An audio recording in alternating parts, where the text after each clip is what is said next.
Hey, what's up? This is Scott with TubeAs, back with part 2 of our TimeCode TouchDesigner tutorial series. On today's edition, we are going to create a UI element with the lister component out of the palette. From there, we will be able to change our presets dynamically on inside these tables. You'll notice over here on the right that our hue changes when we change the entry on this table, and also whenever we click these details, the name changes in this avenue, and we are changing the parameters live here. We can also create our channels the same way we have done in the past, but this time around we will be able to include new names and save them. So we'll call this one blue slow. When we push save, our menu on our parameters include the new name, and they are added to both our storage and our UI table here. So right now we'll go back in time and start at the beginning where we left off after part 1, and we'll work our way to this point in time.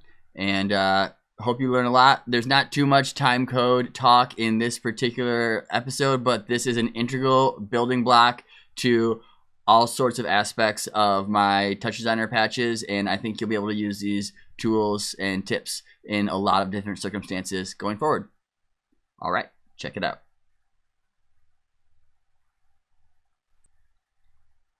All right, back in time, back where we left off last week, we have our clock with our Ableton Link component inside that is also generating a channel called seconds per beat. That is in turn creating events. These events are currently lasting 3 beats each, and they are occurring every single beat. So we have a array of events that are 3 samples long. Those feed into the GLSL, which are giving us, in this case, 3 bursts of color across the top of our screen all the time. So I have a little to-do list here on the left-hand side, what we're going to try to accomplish today. The first item is to create global shortcuts on our components. That is going to make our scripting a lot easier down the line. A global shortcut will allow for you to reference the same operator no matter where it is relative to your script. So sometimes when you have a bunch of scripts together and you wind up collapsing them into a base, if you're not using global operators, that can break your scripts. So it's nice to always know I can cut and paste a DAT somewhere and know it's still going to work when I'm done. Then we'll fine-tune our GLSL. Last week we left off part 2 without finishing updating our hues in our events. And we'll also change the way our events are triggered. Right now it's a little bit much how it's triggering every single beat, so we'll make it happen once per measure. From there, we are going to clean up our custom parameters on our events page. Currently we have period, sort, hue, and tail, but we'll want to create some buttons that will save our presets or delete them, and also a name parameter that we can use to kind of keep all of our presets organized. As we continue beyond that, we're going to add some listers. Well, actually one singular lister, which is a UI component that you've seen already what it looks like in the preview. But we'll be able to dynamically update our presets in storage through using a really awesome method that Matthew Reagan and Ivan Del Sol used in their Big Bad Lister blog series, which I highly recommend checking out. So our first order of business, like we mentioned at the top, is creating global shortcuts. So that means we are going to click on a component, find our global op shortcut, and I'm just going to put in the name of our operator here in capital letters. Capital letters helps you identify that we are calling global operators along the way instead of like a variable somewhere. You'll see a little bit later, I think, and maybe you use these all the time. They're definitely very useful. GLSL. Okay, so now we have our global op shortcuts on all of our components, and from here we are going to fine-tune our GLSL. So let's head into our operator, and I will open up the script that we're using here and pull it onto this page.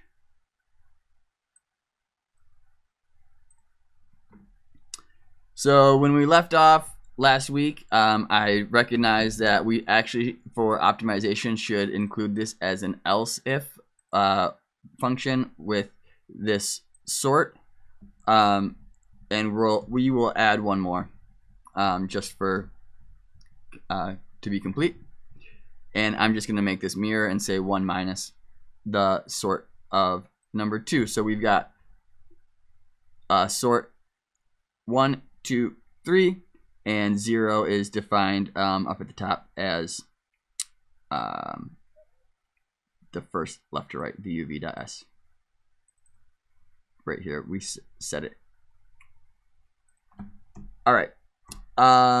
Now let's include our hues. So if hue equals 0,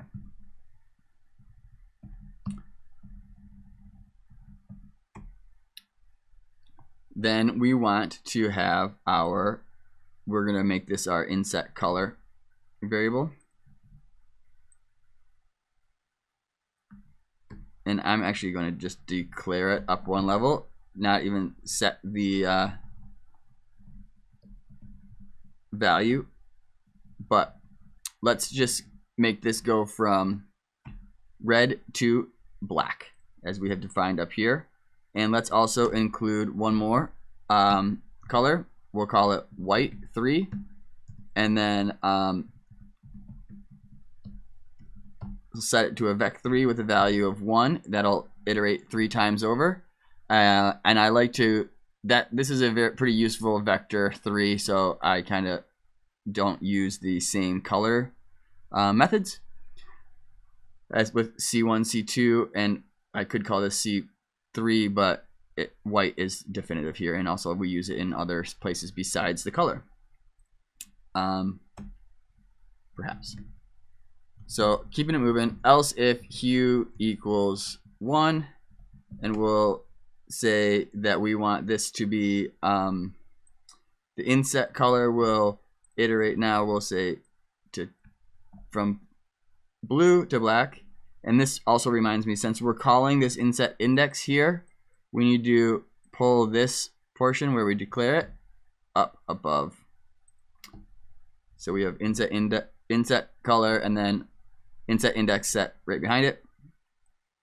I can delete this row because we copied and pasted it up above.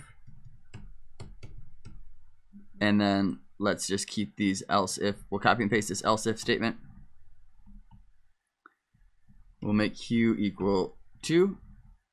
And on this one, we'll say white 3 to black. And one more for good measure. We'll do the original blend mode that we had from earlier. And we'll blend this from C1 to C2. So now I have saved that. You don't see very much happening here, but this is set up in here, save now, and you'll notice that sometimes these parameters change. They'll shift as you're cycling through your network. If you click on the component that you want to evaluate and then re-click tutorial, it will send you back here. Sometimes you get stuck and it's stuck on GLSL and you wonder how you got there. To get back, if you click on events and then tutorial, we will find our events page here. And I can never get this to work properly, but I don't want this to link to 1. Maybe I'll put this on 2 and it won't go. Yeah, it still does. Anyway, we'll leave it as it is. So now, as we have it, hue is set to 0, And now when I change hue to 1, it will go blue. 2 should be white, and the third index is the mix. So that checks off our number 2 box for including the hue. Now, just for my own sake, I prefer if these triggers aren't blasting across every single beat. We can maybe make them a little bit slower. So I'm going to go into our events chop component, and I'm going to put down a pattern chop, and this is going to be set to 4, a length of 4, and I want this to only pop once in a while. Let's see, how do I do this? 0.9. Oh, I don't want sine, I want square. And now you see that we have our it's on for 3 and off for 1. Well, if we reverse that and then say from range 0 to 1, now we want to have this is actually, so if I take this to 1 and 0, now if I shrink the amplitude by 0.5 and the offset by minus 0.5, oops, also 0.5. Now we get 1 for the first sample, 0 for the next 3. If we put this into a lookup,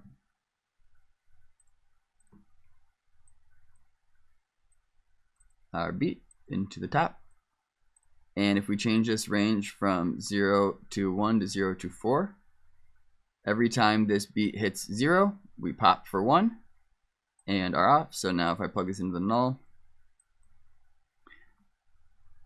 oops, and you will see that we are turning it every time this goes on and off.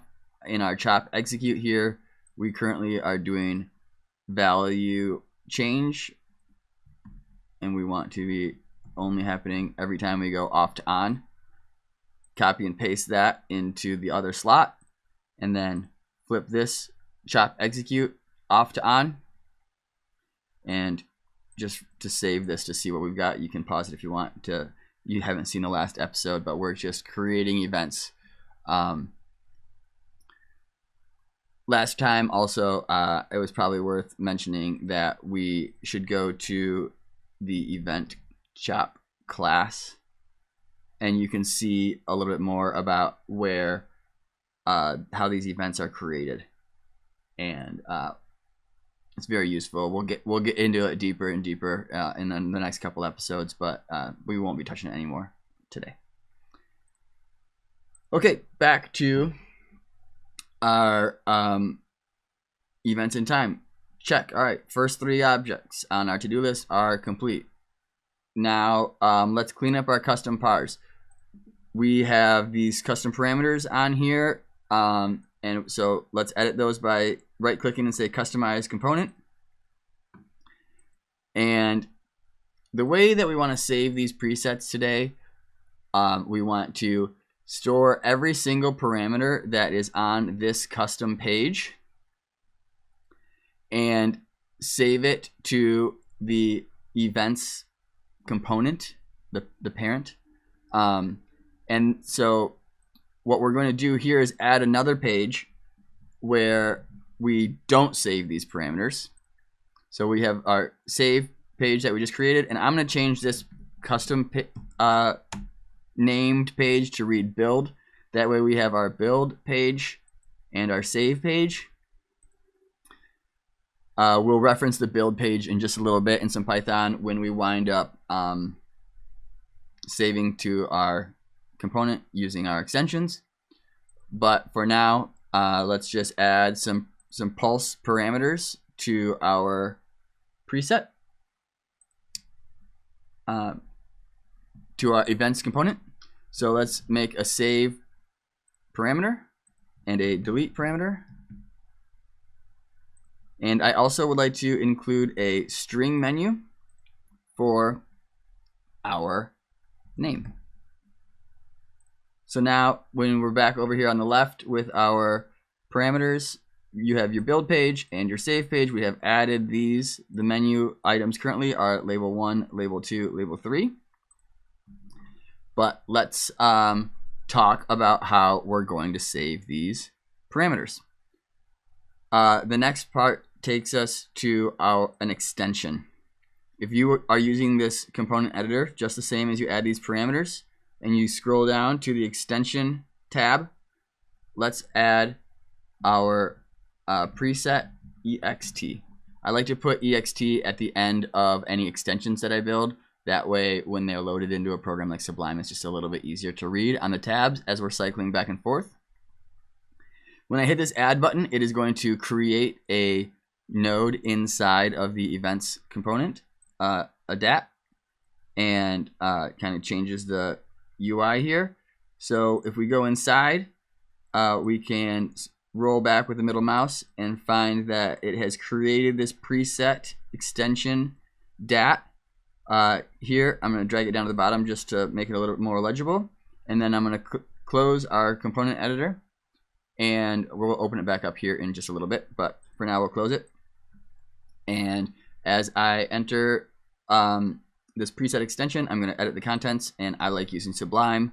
I'm sure there's some other preferred text editors out there. But this is my go-to. So hopefully you can keep up. I'm sure there's plenty of others that do just the same thing.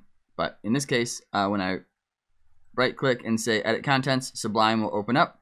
And I'm just going to do the thing where we can see it all. And now, this is the node DAT that was created by Touch. And it is going to... first thing that we're going to do is, kind of dive into it and look at this line here. Uncomment the line below to store stored property. To clear stored items, use the storage section of the component editor, which we just closed, which maybe was foolish. But for now, to see the storage, let's drop an examine DAT down and point it at our parent. You can either make that evaluated as parent or also just click ... And we have no storage now, but when we delete that and save, we are suddenly getting the stored property that we have here. In this case, let's call it presets, and we want this to be a dictionary by default. Oops, too many. Sublime sometimes fills you in automatically. So we have now declared a dictionary called presets. If I save this, now you can see we have a presets depend dict. Depend dict means that you can access it and change it from just about anywhere in Touch. And so now let's continue on to the way that we're going to store directly to this dictionary. And that is going to happen from the parameters that we just included. I'm jumping down here to this parameter execute. It's kind of involved with the storage and extension action items on our agenda. So let's drop down a ParExec parameter execute that will. Oops, I'm in the wrong. I right clicked in the wrong place. Over here, parameter execute dat. Yeah, what is going on? Tab, parameter. All right.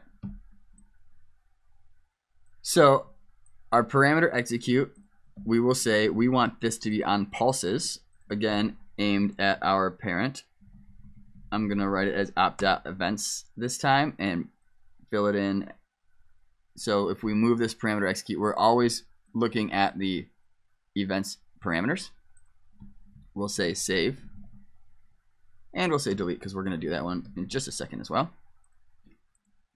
So for our for our script here, let's edit the contents and pull it into our Sublime tab. My notes over here on my other monitor, but let me just pull those up as well. Okay. So like I had mentioned before, we only want this to be on pulse, so we can delete all of this information. And first, let's declare where the information is going to be to come from. So our source is going to be named me.par.op.eval. So we are calling, in this case, the parameter execute operator op events. So source equals op events. The build parameters is going to be our source.custom pages, but we want the first page, in this case our build page here, and then from there we want the pars on that page. We need to identify what the preset name is going to be. So we have our source par name, the evaluated name of our preset. So let's just for now say first set, and then we'll say print preset name. I'm going to save this. This is just to see that this is going to work. I'm going to flip this operator here to a text port so we can read what's going on. Make this a little larger. Now, when I click this save button, we should print the preset name. And there you have it, first set. So we know that it's connected. Keep it rolling. Now we need to declare a empty dictionary of parameters that we will call parDict. And now, if the parameter name is saved,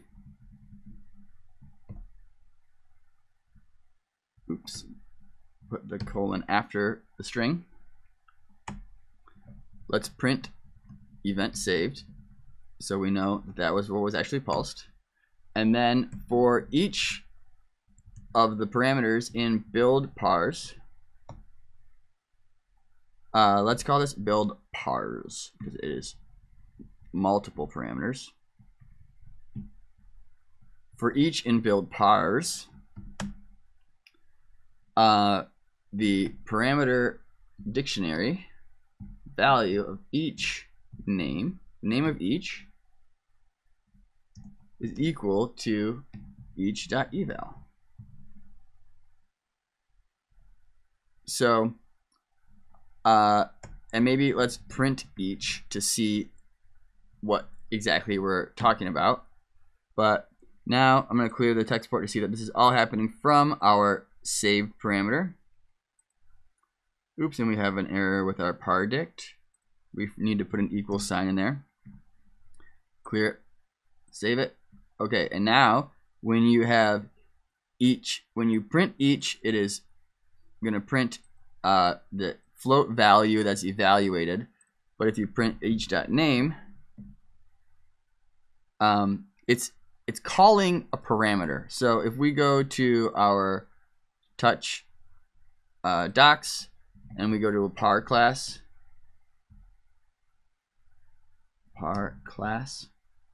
yeah, here it is. Okay, if we open up our par class, you can see all of the details of the documentation, and if we search for name, you can see that unique name, label, so on and so forth. So you can call any of these members to dissect a parameter. In our case, we have called here each.eval, where you could call each, you're actually calling the parameter, but each.eval, we are calling the evaluated, in this case, float of these parameters. So parDict each name. So now that we have created our entire dictionary, if we say op.events, capital events, because that is our global operator. Presets is our saved dictionary. Preset name is declared up above. And pardict is the complete dictionary of parameters on the first page of our custom event. So if I save this, now let me scroll back to this examine here and say, all right, we declared before. I want to make this full screen. Sorry for being illegible. Once again, let's split this top to bottom. We'll keep the text support, but we also want our GLSL. You can see in this examine that I'll rename this a little bit more definitively, and we'll call this blend right to left, blend RL. When I save this, oops, we should have saved to our storage. Events, preset name equals pardict. Oh, I know what's happening. This is not looking deep enough. If you go to the examine DAP and you cycle the max levels back quite a bit, well, not quite a bit, 4 to be exact. Let's see, let's redo it. No, 4. You can now see each of these has been saved accordingly. So let's do a couple more. I had said before I wanted to go a little slower, so let's sort it from left to right a little slower. We'll make our hue white, and we'll make the tail a little longer.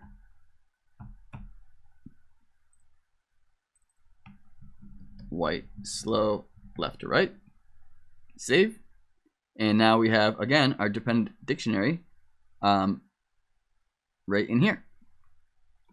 A fun thing about a dependable dictionary is if I go up to the text port at the top and I say op.events.presets.blend.rl, not dot.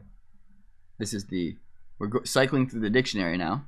Blend RL, and now I want to say sort, and I'll say I actually want this to equal 0. Now we're looking at 1 here, but when I hit enter, it goes to 0. Similarly, you could say print op.events.presets blend RL hue.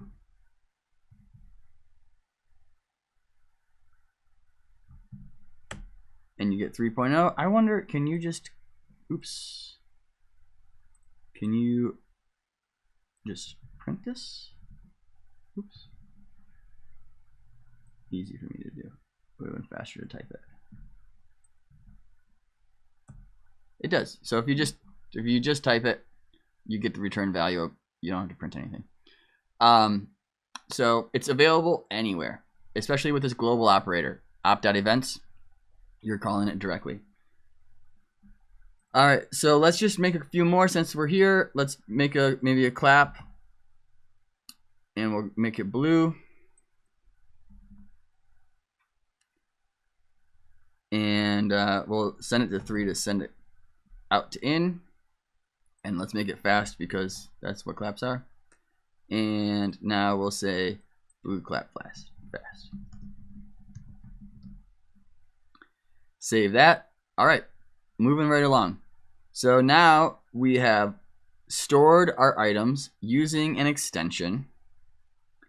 We have the parameter executes for save and delete. Let's use our extension to get our event menu set to here. Right now our event menu is reading label 1, label 2, label 3. That's no good. We could go in and we could change it to read blend RL in the custom parameters, which I'll open up again. So I'll right click on events, customize component, and to go in here for these menus, you can type these all out, but that's a pain in the butt. So what we want to do is, well, first of all, this is strobing me out too much. I'm going to close this one again. So what we need to do is open up our extension one more time. If you go back to our preset extension and let's create a new function here. These functions can be similar to the way that we call the dictionary. It can be called directly from our DATs anywhere on our network. We'll call this one get event menu.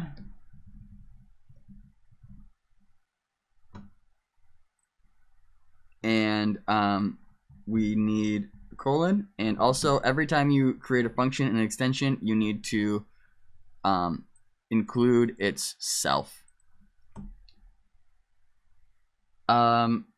So our events will be the presets storage that we just had. And then we'll start a blank list of event names. And for all of the event keys, let's append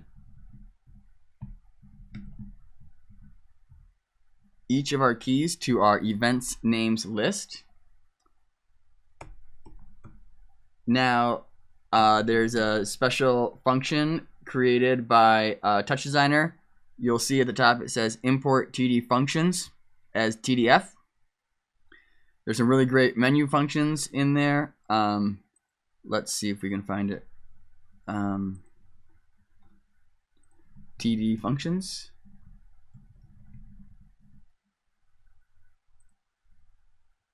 And if you cycle through here, we're going to want to find one that has a menu on it. So let's see, we've got par menu. Perfect, that is going to do the trick. It returns an object suitable for menu source properties of parameters. So if we say event menu equals TDF as declared in the second line here, par menu, and then let's just include our event names, and let's return event menu. I'm going to save it just like this. Bring back our TouchDesigner operator, and now on this menu source of our component editor, if I say op.events.get event menu, close it. Oops, name event is not defined. Did you mean events? Maybe we did. No, hold on. So on here, get event menu self.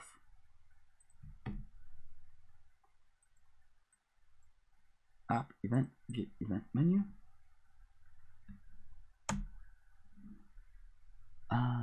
Line 44 of the extension.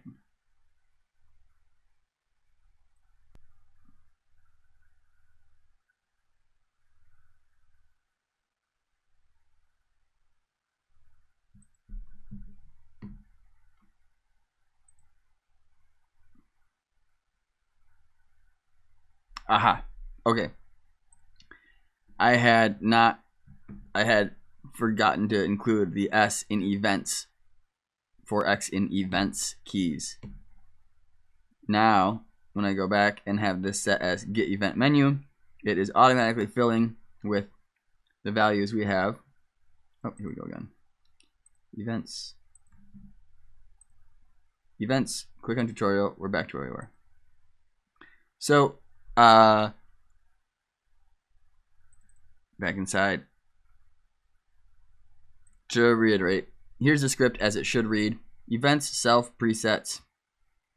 Blank list of event names for all of the keys, for each of the keys. Append to the list the key's name, and then do the magic that the par menu, that TouchDesigner says, make our par menus, and it is sent as a returned event menu, or as a returned list into your menu source, and you're done. So now we have completed our save presets, our storage, our extension onto our delete. Let's, just in case, sometimes I know along the way you accidentally save things in the wrong order with these menus, and suddenly you have a dictionary that is named 3.0 or something like that. How do we get rid of that? Well, let's go back to our parameter executes. I'm going to now finally close this component editor. We seem to be done for the moment. And scroll down to our parameter execute. Actually, let's do this over in Sublime for easier reading. Again, cycling back to this left-right setup we have, and now we want to go back to our parameter execute up here at the top of our Sublime. You can also edit that here in this case, but let's keep adding to our script and say if the parameter name equals delete, print delete item, delete preset, and we'll say we have to declare the names again. So I'm going back to my notes to make sure I don't mess anything up along the way. But if preset name is in our saved presets, op.events, call the library and use the method pop preset name. So now I'll save this as it is. We have updated our file here. Make this full screen. And now looking at our examined app, I can cycle through our menu items here. And if I want to delete white slow left to right, oops, name saved presets is not defined on line 24. Okay, line 24, saved preset is presets name.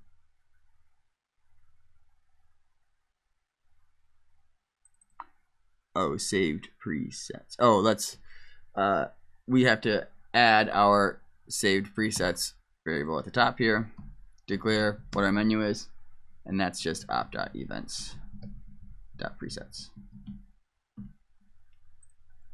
Save that. We'll clear our text port for good measure, and now delete that. We have deleted a preset, and our white slow left to right is gone, and it also has left our menu. So the last thing that I think would be handy would be to update these values as we are shifting through these parameters. So now let's add one more parameter execute. This one, where before we were using pulses, this will be our value change model.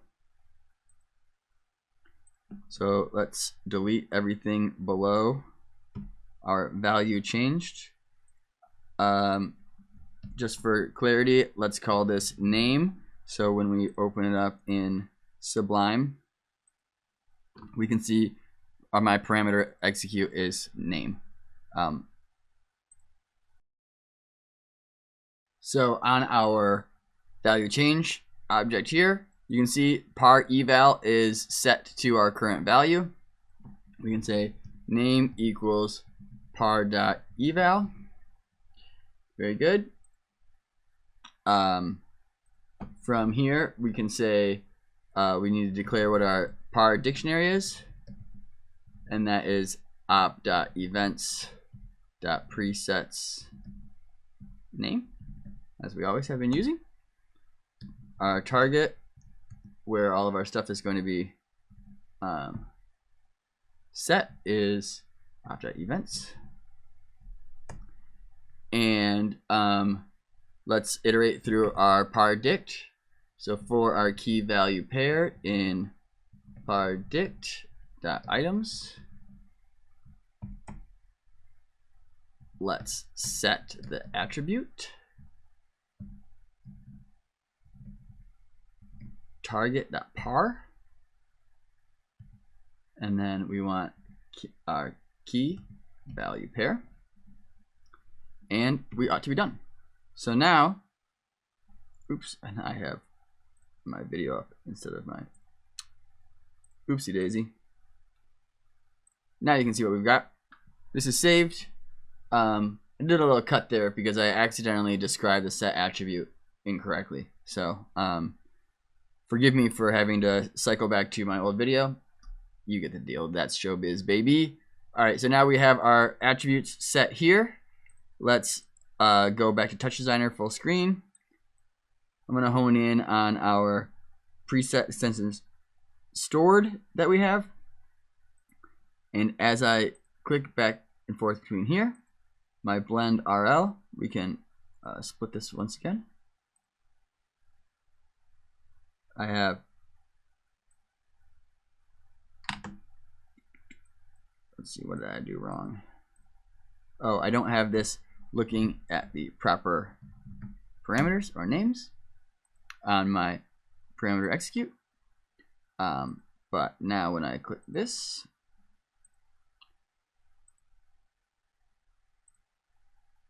come on. All right, blend left to right, blue clap fast, blue clap fast. Here comes the blue clap fast. So we are indeed changing these values and cycling through as we go.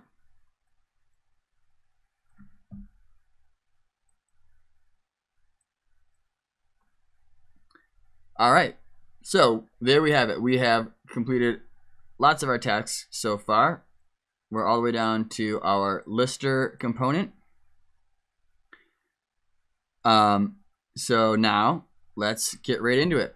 The lister component, as I had mentioned before at the top, is an amazing component made by Ivan Del Sol.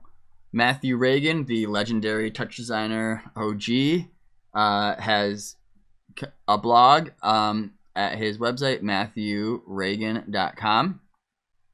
He and Ivan teamed up to do a 3-part series that is very extensive to cover the next application that we're going to implement. If you're confused, this is an amazing resource. You should check it out regardless. The lister is very versatile. It's a great UI component, relatively inexpensive for the tasks that we are accomplishing right now. If you scroll all the way down to the bottom of this part 2 of their series, we'll go to the middle just to see. You can see there's so much information here. But when you are working with lists and dictionaries, a list of lists, this information is kind of what we are dealing with here. So if you're confused, check it out. It is all linked in the TouchDesigner documentation. There are some fantastic lister examples as well. Check it out. Super versatile. I'm just going to touch on one very specific use case that I use repeatedly, whether I'm doing playlists or time coding individual songs. This is all allows you drag and drop functionality and to change all of these stored items dynamically and natively in Touch. So let's go back to our TouchDesigner file, and this method is a little bit confusing in the sense that we are going to jump from operator to operator, dat to dat. We are going to essentially create an object that is referenced in the lister rows that includes the values of all of our preset parameters and tied to a name. And then that's going to be an object inside of a class, of a module on demand. So get ready for a little Russian nesting doll. But it's all fun. So let's just start with a blank text dat. And we're going to call this presets mod. Much the same as we had our presets extension. We also now will have this presets module on demand. And inside of that, we are going to create a class called SavedMod. We will init our objects.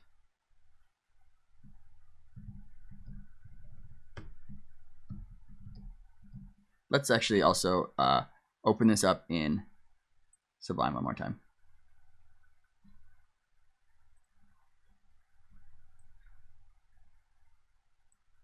When you create a blank text stat, it doesn't know what language you're speaking, so we will set this to Python by hitting Control-Shift-P and then hit Python. All right. Define init self.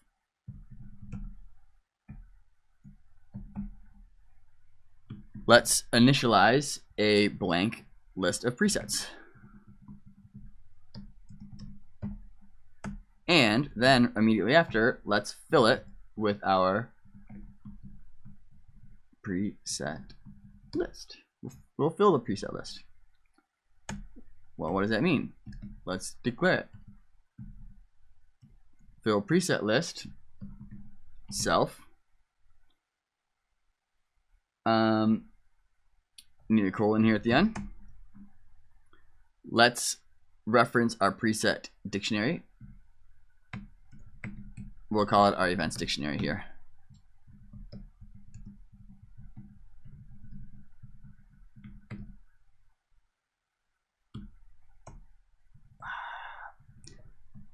Presets, not what you want.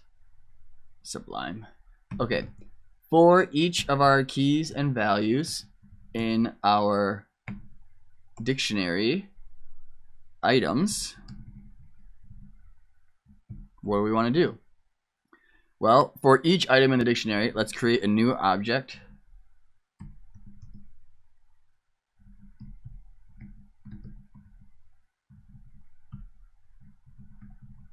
And in our presets, let's make a new preset class, saved presets.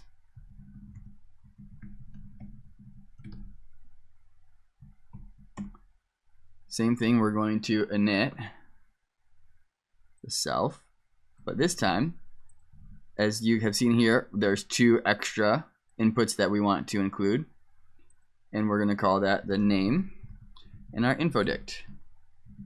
Our infodict is the values. In this case, when we look at our examine, each one of these dictionaries is an infodict where you have depend dict, period, sort, hue, tail, period, sort, hue, tail. In our script, we are calling period, sort, hue, tail inside of this infodict. So let's declare that our name equals name and our period equals infodict get period.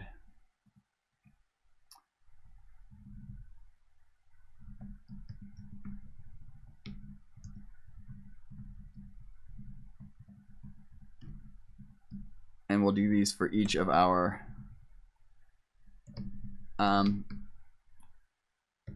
presets, our parameters.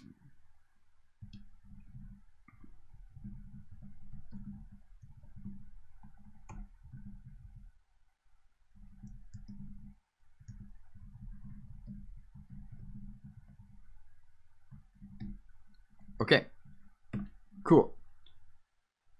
So lastly, we have created each of these objects. Lastly, go back up to our fill preset list, and we want to take our preset list that is empty and append our new object.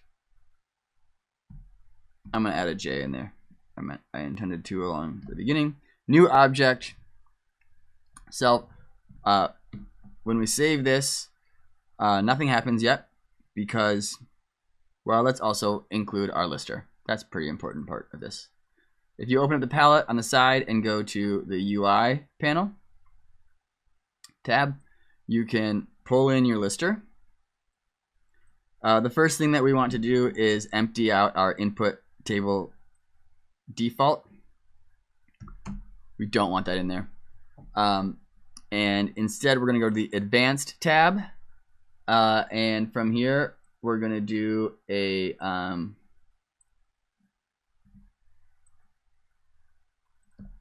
little text in here that reads. And this sort of thing you only do once in a while, so I actually am not perfectly adept at this. Well, there's our lister. We are going to put our raw data in here. First, let's add one more text stat. We need to, I think we're initializing the class inside of this text stat. I get a little confused, to be honest. But follow along, and it will be worth it in the end. Mod.presets mod preset inst, the instance of the preset equals mod presets mod saved mod parentheses. What's that even mean? Well, when we come over here and we say text1,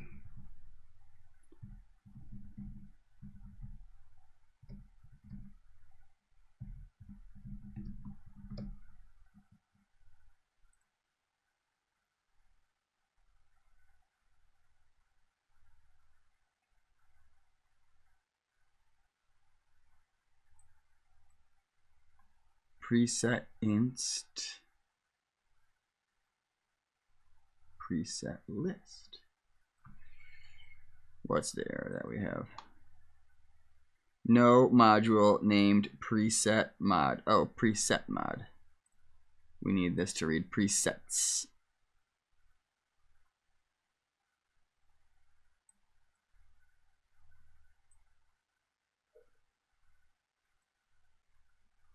Presets in here. Excuse me. Presets mod. Okay, great. Now we have our objects inside of our lister. But to clarify what that means, let's edit our column definitions. So our column definitions by default are not very helpful here. They do have name, which we will use. So let's call that name, and then our source data will read name. And if I click over here, already we are seeing that we're including our names of our presets. We don't want a button for, we don't even want delete. We want to see what we've always seen. Close this palette for a little bit extra viewpoint. We need period, sort, hue, and tail. After that, period. The column label is period, and we're taking our period data. This is a float. Delete our button and our button image. And now we're starting to see that we have our float over here, but we want this to stretch the window. Very good. In fact, let's shrink these to 10 each, because we are going to be using this menu or lister in different places, and sometimes it's going to be different sizes. It's nice for it to shrink all the way down instead of having to scroll on it if we want to make it smaller. If you have it less than 10 pixels, then I don't think you'll be able to read it anyway. All right, so let's copy this column and append the copied version. We need to finish this out with sort, hue, sort again, and sort, and then we'll append the copied version. And here we go with hue, hue, hue, and of course tail, tail, tail, float.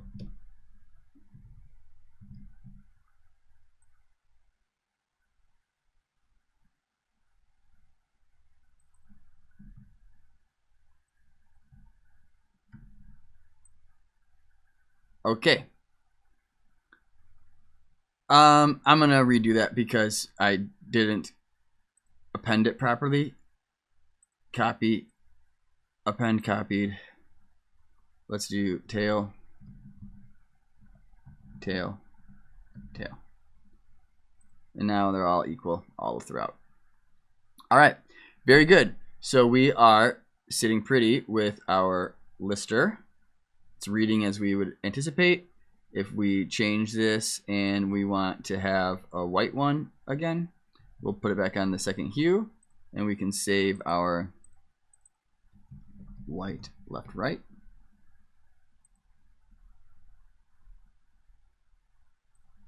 Something got goofed up.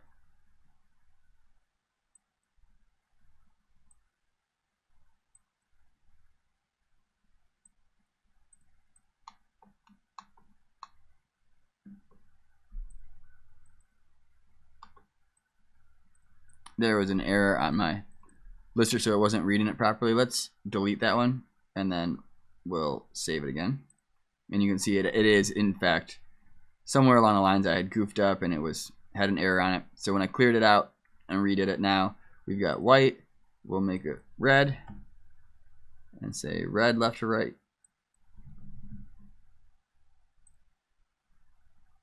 All right, and now they are filling out as we would expect. Moving along in our lister, we have our modules on demand working. Now let's work with some functions to edit our callbacks.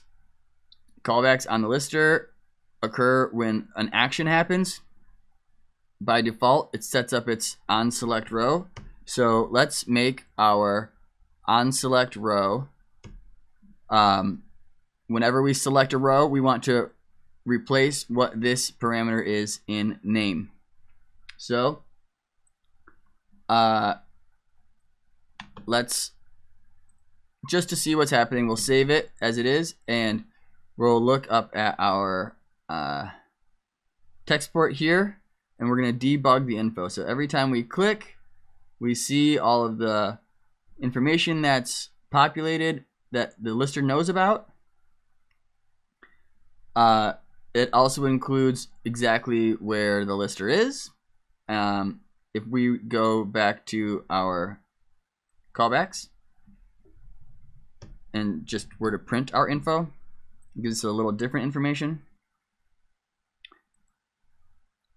You can see a dictionary of the row we clicked, the index, and it's the row data, which is also a dictionary of all the information inside of that row, and it's owner comp. So what can we do with that? Well, we know what the name is, so every time we click a name, let's change what our name parameter is on our op events. So we'll say op.events .par.name equals our name, which in this case is info row data name. So info row data capital name. So we have saved that, and now when I click white to right, oops, we have an error. Let's see, what did we do?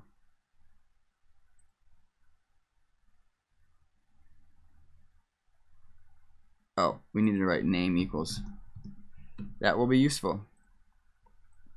So now, white left to right, shifts in, blue clap fast. Now we are also having blue clap fast. Everything is adjusting in sequence as we go. Great. Now let's go a little bit further into the rabbit hole.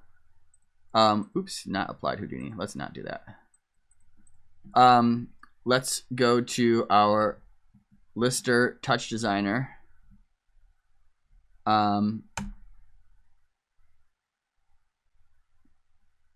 What we want is to find the callbacks.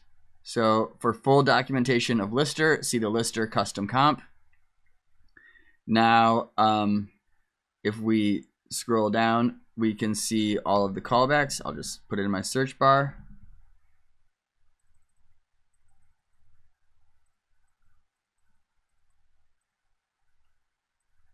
Custom callbacks. all of these custom callbacks are different ways that the lister works. And in this case, let's edit the cells in the table to alter our stored dictionary. So when the cell text has been edited, let's call a function. So I'm going to copy and paste this on onEditEnd. And let's open Touch and Sublime, because now we have our callbacks, and we will define onEditEnd, copy paste. We need our info. Okay, so no matter which table we want to edit, or which cell we want to edit, we want to call that column and find its name and send the value to the dependable dictionary on the events component. So first, let's define our par name.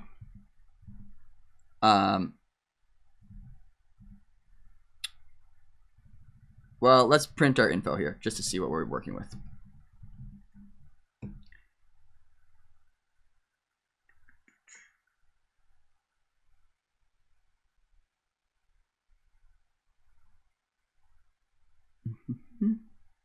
Screwed something up pretty big, I think. I think I made a big mistake. Let's see.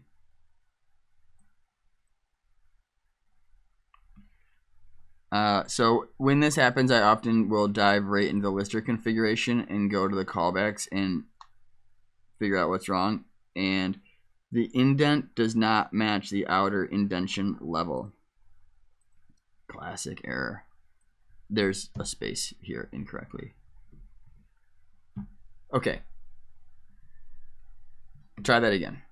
No error. My apologies. Close this. Shift my text forward back. Go up a level. Now we're back in our events. Now we will edit a column. Oh, one more thing we need to do here on the lister. If we click on the lister, let's go back to our edit column definitions. Scroll down to the 12th row. It says editable. We want to be able to double click on these values to edit them. If I double click now on viewer active node, I can click in here.